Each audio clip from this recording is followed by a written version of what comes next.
Dear students, see in the lesson number 3 and 4, we studied about motion. That is a motion in one dimension, motion in two dimension. See, we talked about uniform circular motion also. Now see, our next lesson is lesson number 5, that is laws of motion. Okay, now in that we have to study about force. Okay, now what is the simplest definition of force? What is the simplest definition of the force? Okay, so see, our simple definition of force is push or pull. So push or pull is called force. But see, in the lesson number 1 also we discussed about natural forces. Okay, we talked about gravitational force and electromagnetic force. In that was electric and magnetic force. Okay, now we talked about weak nuclear force and strong nuclear force. But here we study in a little bit different way. So force, basically we divide into two parts. One is a contact force and non-contact force. Okay, now see in our push or pull.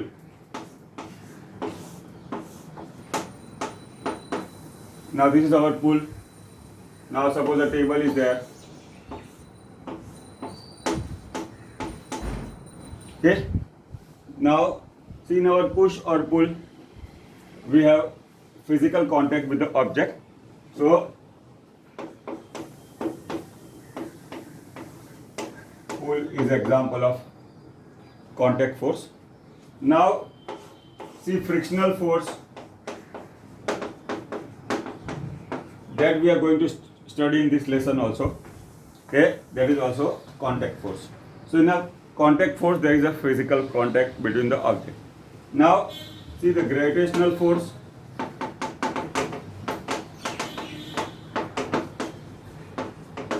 And electromagnetic force. Okay, now see the gravitational force. See, if we allow to fall, it comes down because of the gravitational force. Okay, so that is a non-contact force. See, suppose a bar magnet is there. Okay, we keep a needle or a pin here. See, it can attract. Okay, so here also there is no physical contact. So the electromagnetic force, okay, which consists of electric and magnetic force also, is also non-contact force. So broadly we divide force in two parts. One is a contact force and second is a non-contact force. Now see here we have to study force in detail. Okay, now in the beginning of the science we can say, see the different people gave different idea. First was Galileo. Okay, Galileo's law of inertia. He made number of experiments. Now suppose a frictionless slope is there.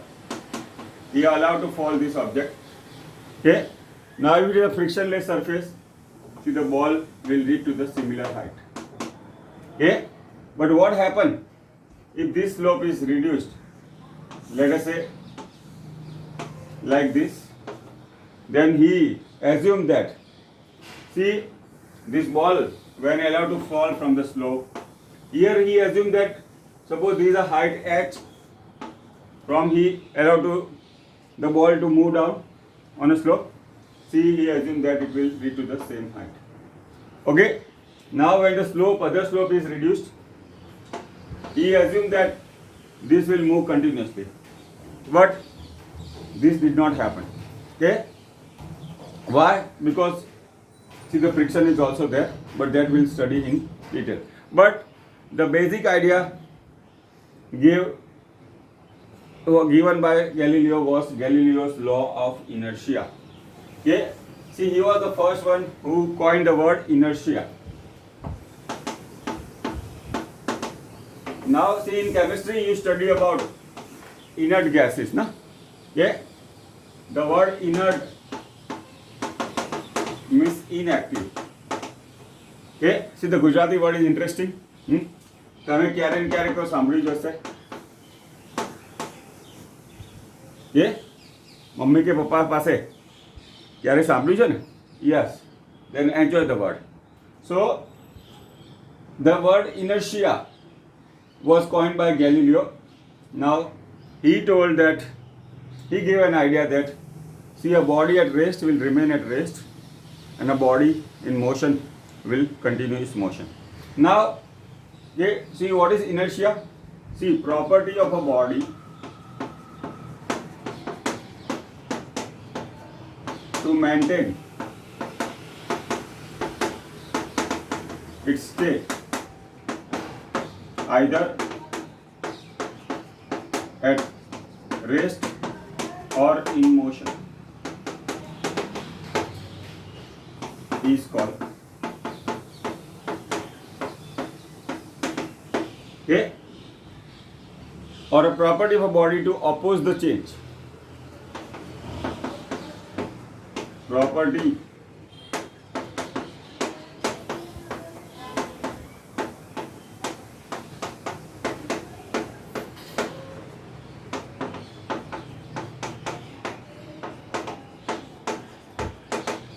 okay? Now see, the property of a body to maintain its state either at rest or in motion is called inertia, or a property of a body to oppose the change is called inertia. Okay? Now see, the Galileo's law of inertia says the body at rest will remain at rest and body in motion will continue its motion. Now before that we revise. See, what is the simplest definition of force to us? See, in our simple language, the force is a push or a pull. But here we are going to study in detail. See, two type of force. One is a contact force, or push or a pull, or frictional force is a contact force, where there is a physical contact between the interacting body or object. Now see, the non-contact force, we talked about gravitational force and magnetic force are example of non-contact force. Now see, the property of a body to maintain its state either at rest or in motion is called inertia, or a property of a body to oppose the change. એ આપણે કહીએ છીએ ને અમુક student માટે હમ નહીં સુધરેંગે, that is also one sort of inertia.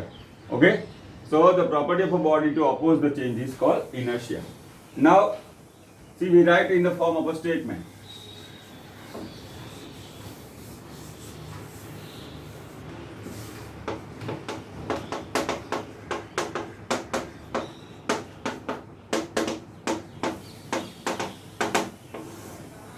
Okay, Galileo's law of inertia. Okay, a body at rest will remain at rest and body in motion will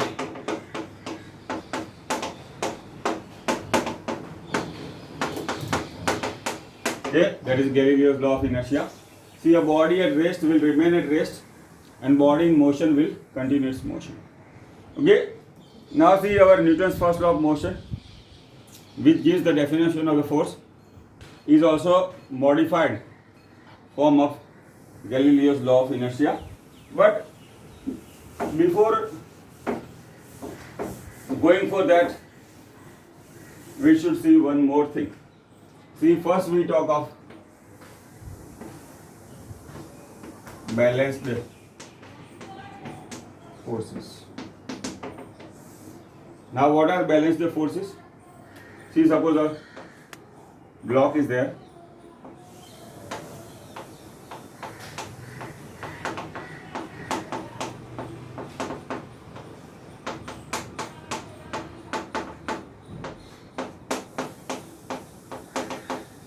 Okay, now see, the block is subject to 4 forces. One is 10 unit on the right hand side, 10 unit on the left hand side, upward and downward. See, they are subjected to number of forces, but resultant is 0. Okay, resultant is 0. So this is how we define balanced forces. See, if body is subjected to number of forces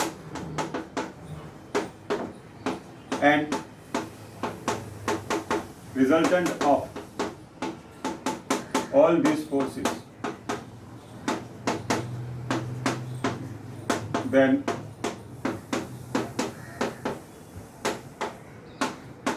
are called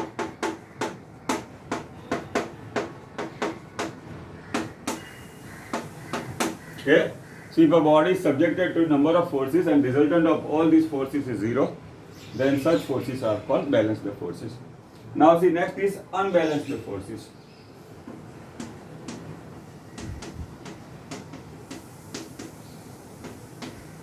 Okay. Now let us say the forces are like this. Okay. Now this is an example of unbalanced forces. Why? There are two forces in at right angle to each other. So now you know the force is also vector quantity. Force requires magnitude and direction. Okay. So here the resultant is not zero. So the same thing. See, if the body is subjected to number of forces and resultant of forces acting on a body is not zero, then such forces are called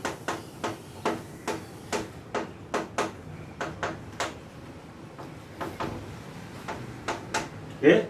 Now what are balanced forces? See, if the body is subjected to number of forces and resultant of all these forces is zero, then such forces are called balanced forces. And unbalanced forces, that if the body is subjected to number of forces and resultant of these forces is not zero, then such forces are called unbalanced forces. See, as I told, see, Newton's first law of motion is a modified version of Galileo's law of inertia, or we can say is a Galileo's law of inertia with some changes. What are the changes that we have to see? Now see, what is our Galileo's law of inertia? See, a body at rest will remain at rest and body in motion will continue its motion. Now see, Newton's first law of motion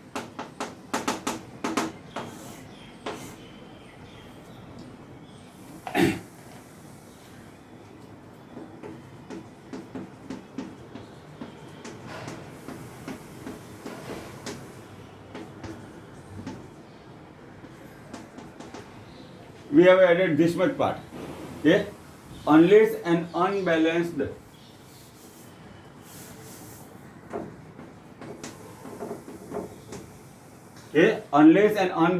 force acts, a body rest will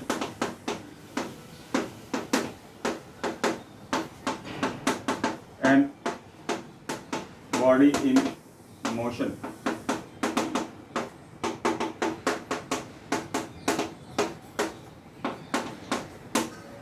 its motion. See what we have added. See, this part is same. You can check. See, a body at rest will remain at rest and body in motion will continue its motion. See what we have added? This part. That is an unbalanced force. Okay, so the Newton's first law of motion, unless an unbalanced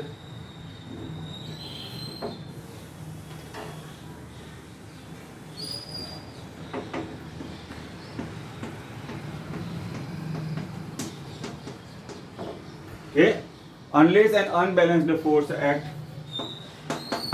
a body at rest will remain at rest and body in motion will continue its motion.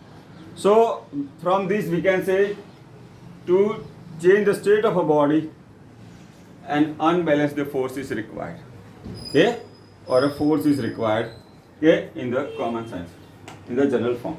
Okay, so to change the state of a body either at rest or into motion, we need is an unbalanced force. So from this we can say the outcome of Newton's first law of motion.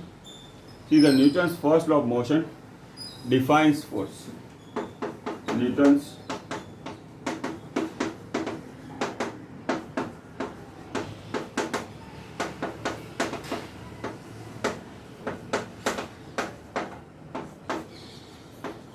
okay.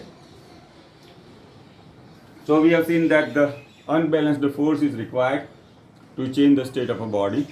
Okay, so we can say the outcome of the Newton's first law of motion, that it defines the force. Or we can say force is an external agency which can change the state of a body. So it can bring body at rest into motion or a body in motion to rest. So next we see what are the effect of the forces. Okay, now see, we have seen so far that the Galileo's law of inertia, see, a body at rest will remain at rest and the body in motion will continue its motion. And see, the Newton's first law of motion, unless an unbalanced force act, a body at rest will remain at rest and body in motion will continue its motion. So the outcome of the Newton's first law of motion, see, the Newton's first law of motion defines force. Now next we have to see what are the effect of the force on a body. Okay, so we should know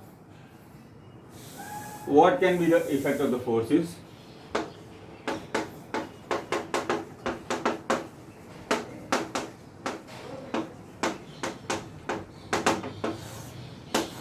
Okay, so first, it can bring body at rest. Okay, it can bring the body at rest to motion. Okay, now suppose a football is lying on the earth, on the ground, so you kick it. So initially it was at rest, now it comes into motion. So see, the first effect of the force, it can bring the body at rest into motion. Second, it can bring body in motion to rest. Okay, now you all of you have seen the bowler balls. See, the batsman gives a plate, placing it, stop. Okay, now soon you will be in IPL fever. Okay, so now it can bring a body in motion to rest. Or you might have seen that in a game of football, the player has kicked the ball, but see, the goalkeeper stop it, okay, and bring it to rest. So second effect of force is that it can bring body in motion to rest.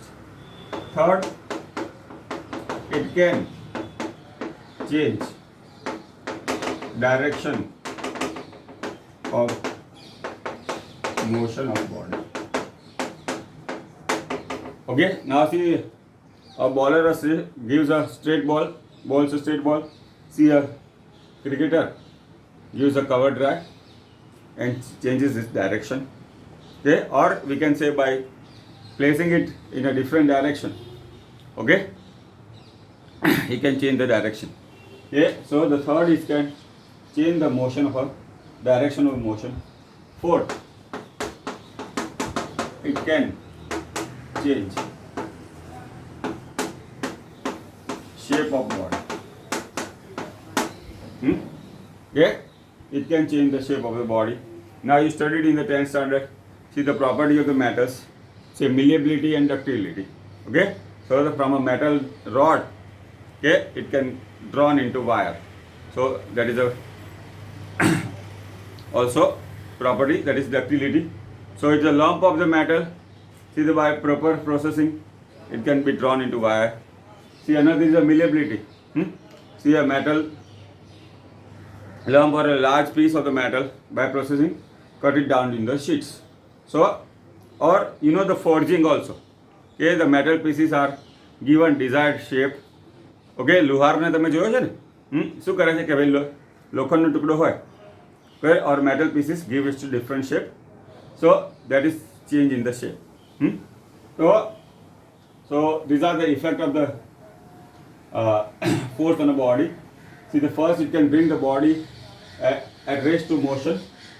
Second, it can bring body in motion to rest. Third, it can change the direction of the motion. Fourth, it can change the shape of the body. So these are the effect of the force on a body. Now, see, the first law we have seen that it defines the force, but it do not say anything about the magnitude of the force. Okay? Why? The force is a vector quantity. It requires both magnitude and direction. So the second law will give the magnitude of the force. Okay? But before going for that, we should know about momentum. That is a very important physical quantity. Okay? See, the momentum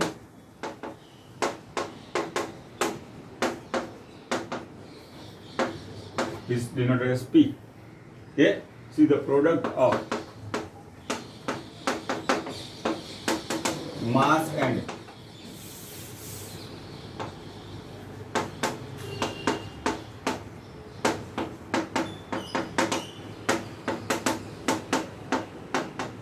is called, okay, momentum is a vector quantity. See, P. See, mass is scalar, velocity is vector, momentum also is a vector quantity. So momentum is a vector quantity. Now, see, in the fourth lesson we studied about scalar and vector. So henceforth, whenever we come across a new physical quantity, we should ask or we should know whether it is a scalar or vector. So here, see, the momentum is P is equal to mv. See, momentum is a vector quantity. Now we see the unit. Mass is in kg, velocity in meter per second. See, there is a mks unit. See, the cgs unit will be gram centimeter per second. Okay. Now about the dimension. Okay. Now kg meter per second.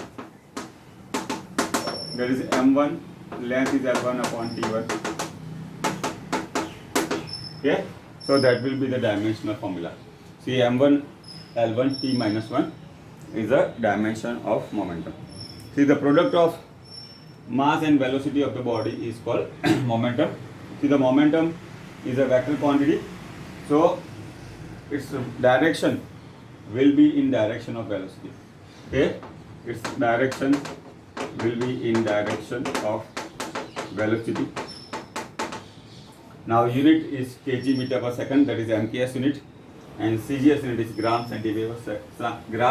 centimeter per second, and the dimension is m1 l1 t minus 1. So this is about the momentum. See, the product of mass and velocity of the body is called momentum. Now in the third and fourth lesson we studied about description of motion. Okay? Now here in this lesson we have to study about force. Now see, when we are given velocity alone and we have to describe the motion and we have to decide that whether can apply more or less force, that will be, I say, less judgmental, or sometimes it gives less information. But if you have information about the momentum, then it can give the better idea, also the more information that how much more or less force can be applied. Now for that we can take a very simple example. See, we are being told that, see, the vehicle is coming.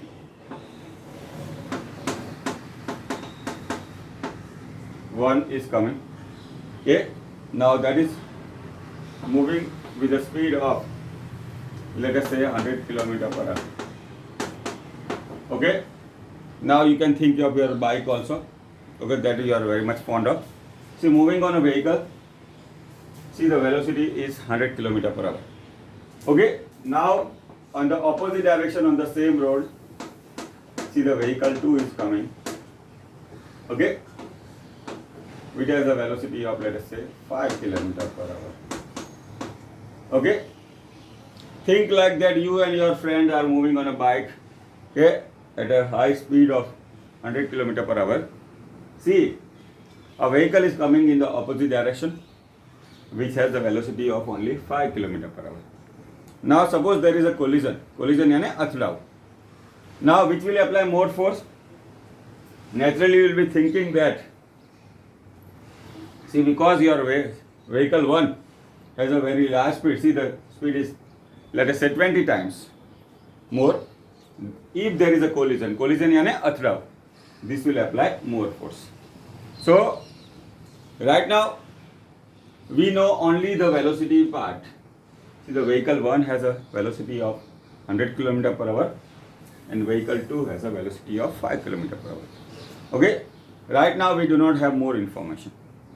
So only by using the information which is given is velocity. So we come to a conclusion that the vehicle will apply, if there is a collision यानी अथड़ाव, the vehicle 1 will apply more force on vehicle 2. Okay, but now we think of a momentum also. See, for momentum, see, we have seen there is a product of mass into velocity. See, the velocity is already given to us, but think your vehicle is your bike. Let us say you in your bike total mass is 100 kg. Okay, now see, you can convert in meter per second. Okay, also this also you can convert in meter per second, that is very much known to you. Okay, let us say so the product will be m into v.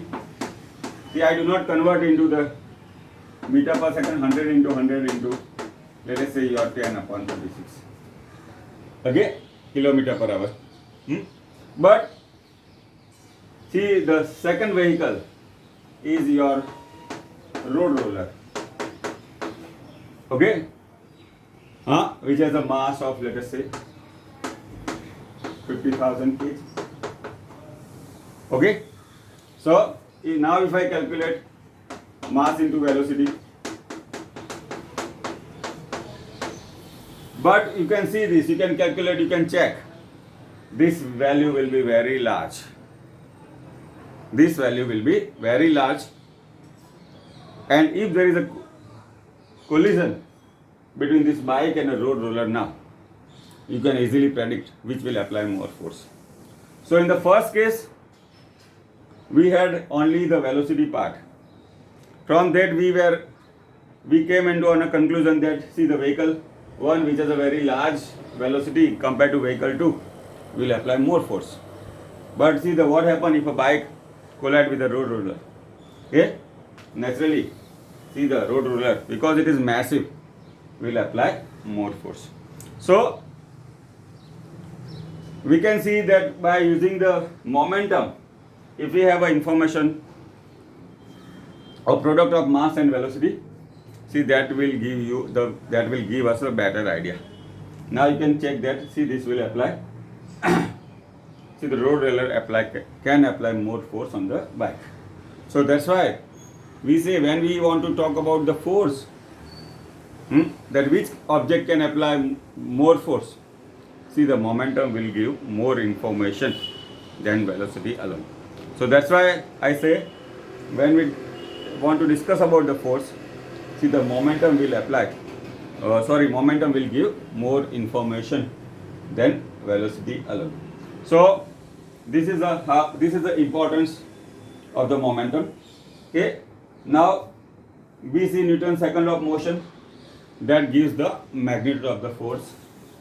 Okay, that is related to the momentum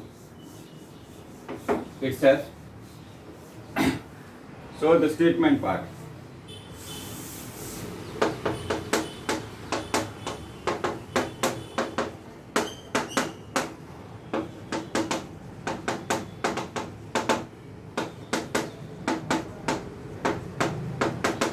Okay, now see the Newton's second law of motion says that time rate of change of momentum of a body is equal to resultant force acting on it, and this change is in the direction of momentum. Okay, this change is in the direction of resultant force. So see the time rate of change of momentum of body is equal to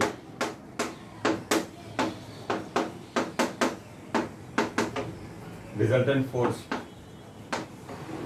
acting on and change is in direction of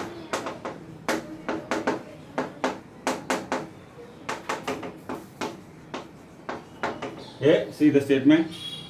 See the time rate of change of momentum of a body is equal to resultant force acting on it, and this change is in the direction of resultant force. Why? Because later on we'll see that force is a vector quantity. A body can be subjected to more than one force. Now see here, see that statement of the Newton's second law of motion. See the time rate of change of momentum of a body is equal to resultant force acting on it, and this change is in the direction of, okay, so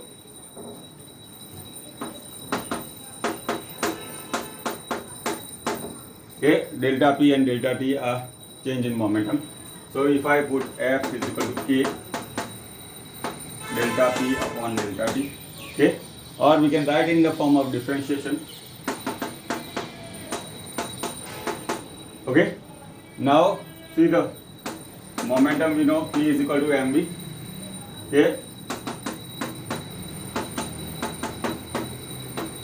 okay, now see here throughout the discussion we'll consider that the mass is constant.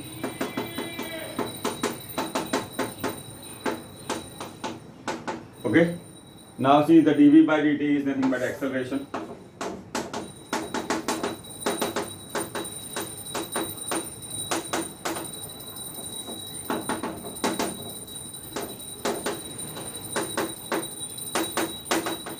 Okay, so F is equal to AMA. Now see, for simplicity we can say take K is equal to 1. So the equation is K, F is equal to MA. Okay, so force is equal to product of mass into acceleration of the body. Now see the Newton's second law of motion. See the time rate of change of momentum of a body is equal to resultant force acting on it, and this change is in the direction of resultant force. So now F is proportional to delta P by delta T. You can write dP by dt from the beginning also, then it's not a problem.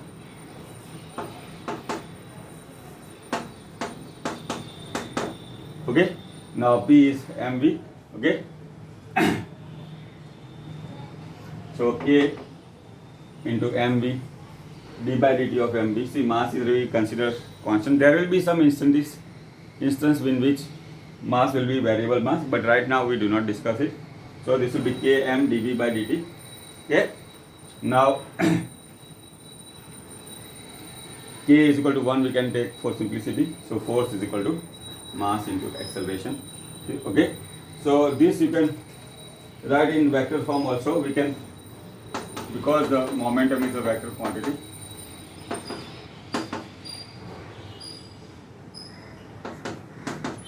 Okay, so F is proportional to dP by dt.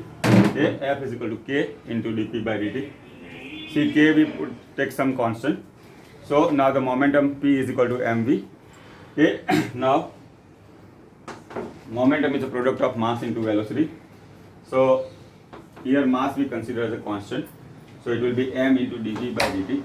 So force is equal to mass into acceleration. Now, so this is how the Newton's second law of motion gives the direction of the, Newton's second law of motion gives the magnitude of the force.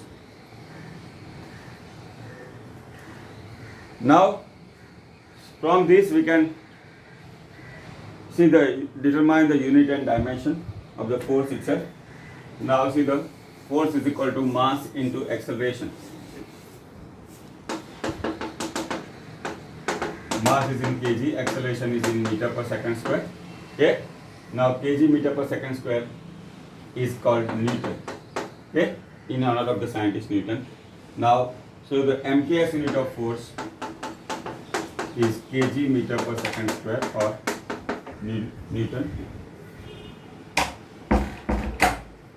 Okay. And CGS unit is gram centimeter per second square. That is done. Okay. Now, see the dimensional formula. See from kg meter per second square, kg is m1, meter is l1, t square. It is m1 l1 t minus 2. Okay. Now that will be the dimensional formula. Kg is m1, mass is m1. It is t square. That will move to the numerator minus 2. So the m1 l1 t minus 2. Also, the relation between Newton and dyne, we have seen in the lesson number 2 that 1 Newton is tends to 5 dyne. That is a 1 MKS unit of force is equal to 10 to 5 CGS. Now that you can check yourself, okay, that you studied in the lesson number 2. Now, see, next we have to define as a 1 Newton force. Okay, sometimes they ask define 1 Newton force. Now see our equation, F is equal to ma. Suppose mass of the body m is 1 kg and acceleration produced is 1 meter per second square. See, then the product will be 1 Newton. So from this we can say that 1 Newton force is that force which can produce acceleration of 1 meter per second square in a body of mass 1 kg. So we can write like this: force which can produce acceleration of 1 meter per second square in body of mass 1 kg is called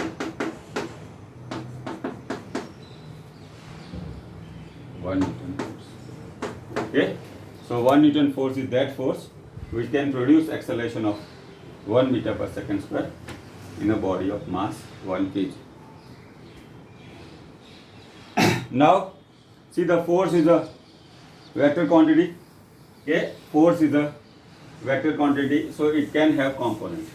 Okay, so force can be represented as Fx I caret.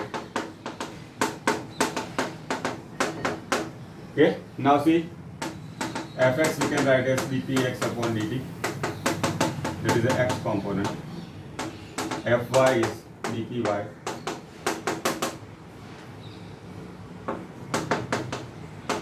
Okay, Fz. So that we can write max, may, and az. Okay, and the body is subjected to more than one force. See, we can find out resultant by method we have studied in the lesson number 4. See more than one force act, we can use the triangle law or the parallelogram law. See, we can use the analytical formula. Okay, so these are the different methods we can use if we have to find out resultant of the forces acting on a body. So this is about the Newton's second law of motion, which gives the magnitude of the force. Now today we have seen what is force. We talked about Galileo's law of inertia. We talked about Newton's first law of motion, which defines the force. We saw about the momentum and how momentum is important than velocity alone. We saw Newton's second law of motion that gives the magnitude of the force. See, next time we'll proceed further. Thank you.